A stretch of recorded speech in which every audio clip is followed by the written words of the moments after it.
recently built by Nephi, which he constructed after the manner of the Temple of Solomon on Mount Zion. This was a temple which Jacob taught, and as a place where teaching was done, it's likely the place where Nephi's own teachings to his people and quotations from Isaiah would be given. Isaiah's reference to many people coming up to be taught would evoke the idea of people joining the Nephites and accepting their traditions and beliefs. Now, 2 Nephi 17 to 22 is this last example. Nephi cites Isaiah's prophecy concerning the alliance of Rezin, king of Syria, and Pekah, king of Israel, against Ahaz, king of Judah. Ephraim, Judah's brother tribe, in this prophecy, has allied itself with a non-Israelite nation, Syria. King Ahaz's enemies seek to depose him and replace him with someone of their choosing. Responding to the crisis and fears of the king and the people of Judah, Isaiah prophesied that the conspiracy of their enemies shall not stand, neither shall it come to pass, and urges Ahaz to simply have faith and be faithful. Apply this now to Nephi's day.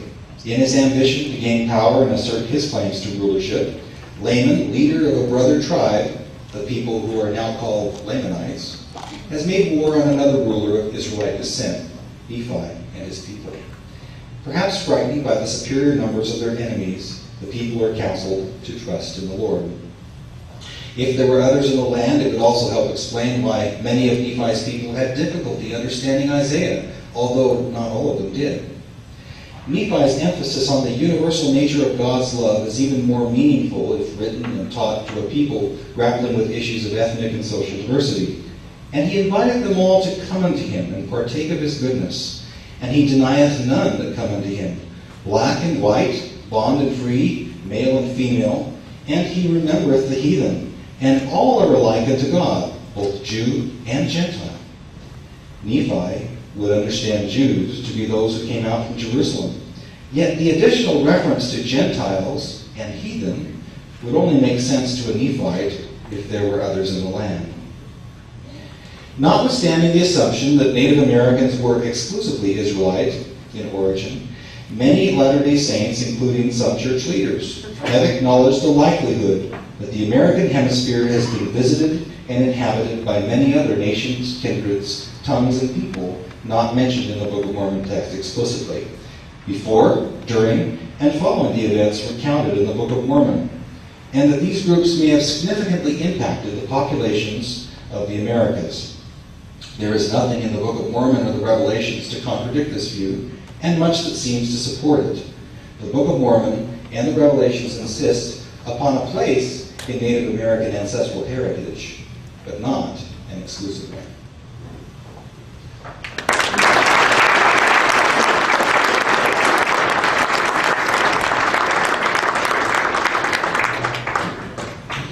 We'd like to thank Matt Roper for his talk. Now, feel free to come over here and line up if you have a few questions. We're able to take a few. In the meantime, I'll stall a little bit while you take time to, if you have a question for Matt.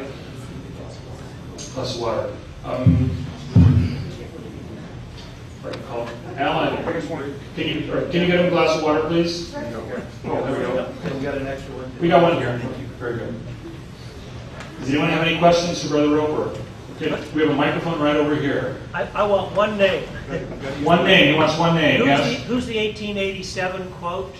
Who's the 1887 quote? It's an anonymous pamphlet entitled Plain Facts. It's an LDS pamphlet, and we can pretty much give the date in it. And we know it's LDS. It's evangelical in nature. He's not responding to any particular critic or anything like that. Well, let me remind people it's in the notes, but the questions, that's perfect. The questions are one question, no follow-up, because we want to move on. So go ahead. Okay. Speaking of the limited geography model, I think you mentioned that. I'm not sure how that fits in with, Moroni burying the plates in Hill Gomorrah. Are those things exclusive, or do we tie those together somehow? Well, the limited geography model deals primarily with what's mentioned in the Book of Mormon text, not necessarily where other events occurred. that's a whole other issue. My primary concern in my paper is dealing with the nature of pre-Columbian populations.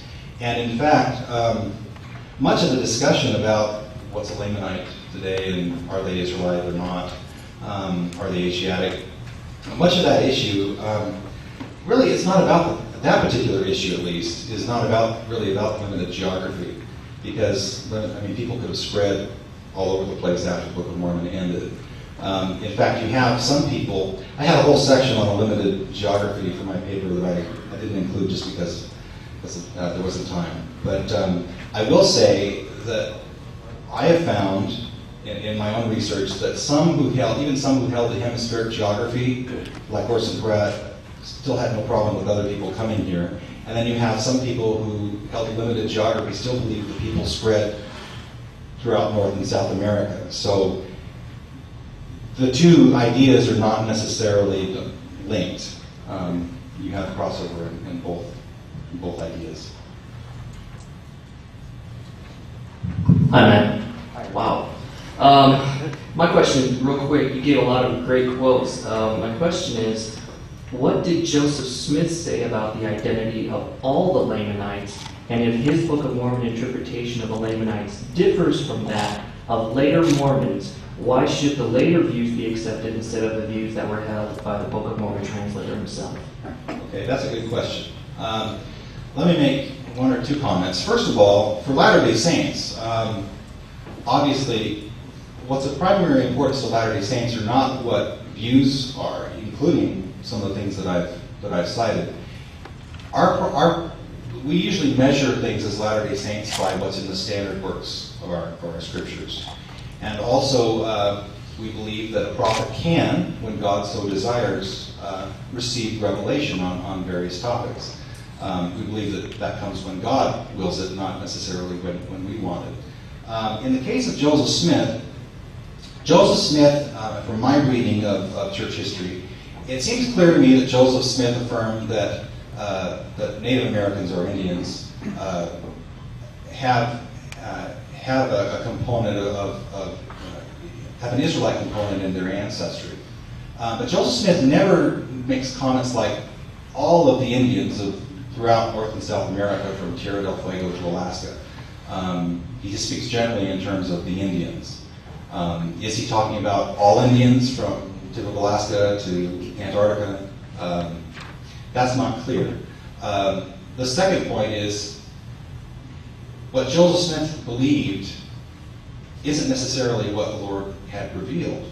Okay, and Joseph Smith usually is pretty specific when he talks about things that are revealed to him as opposed to other things. And so, simply because early Latter-day Saints, including Joseph Smith, had a particular point of view does not necessarily mean that is correct. I think we need to allow even prophets to have their own understandings and work out their own opinions as well.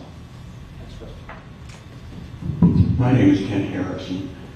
The introduction in the current edition of the Book of Mormon, 1979 edition, says, or words in so many words, that the Lamanites are the principal ancestors of the American Indian. Do you have any comment on that?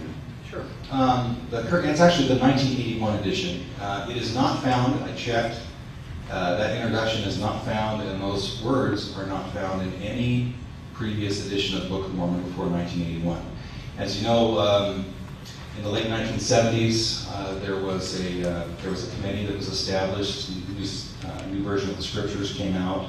They first came out with the Bible, I think, in 1978 or 9, and then came out with the triple combination in 1981.